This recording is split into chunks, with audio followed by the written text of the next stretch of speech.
मेरी आज मुलाकात हुई तो मैंने तो आप सबके सामने पहले कह दिया था कि अगर वो ये समझते हैं कि यहाँ कोई दहशतगर्द है, तो फिर बाद में उन्होंने कहा नहीं, दहशतगर्द नहीं, वांटेड मैन है।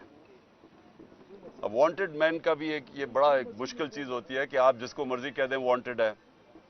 तो इस वक्त तो हमारे 7,500 लोग पकड़े हुए हैं, उन्होंने सारी सीनियर लीडरशिप ही पकड़ ली है, तो जिसको मर्जी जो पीटीआई है वो वांटेड है इस वक्त। बहरहाल मैंने उनको कहा कि आपको सारों को आप सबको दिखा दिया है, उनको भी कहा कि आप अंदर आके देखें, क्लियरली अंदर तो कोई वांटेड आदमी नहीं है। और उन्होंने फिर एक और बात की कि जी हम पूरी सर्च करना चाहते हैं आपका घर। अब अगर आप वांटेड मैन को ढूंढने आ रहे हैं या दहशतगर्दों को, तो मेरे घर को सर्च करने की क्या जरूरत है?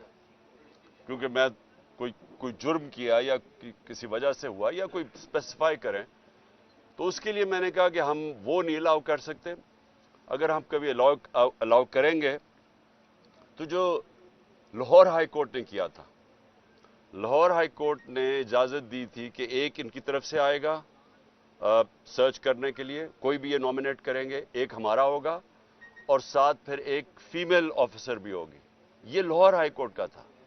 वो ये क्यों उन्होंने किया था कि वो ना हो जो उन्होंने पिछली बारी किया था, कि इन्होंने आके यहाँ जी ऊपर कोई असला मिल गया तो पता नहीं क्या, पहले धावा बोल दिया, तोड़ फोड़ की, चीजें चोरी करके ले गए और फिर ये भी कहा क्लैशकोव। तो हम उसके लिए हम कोई हमें ईमान नहीं है, ट्रस्ट नहीं है इनके ऊपर।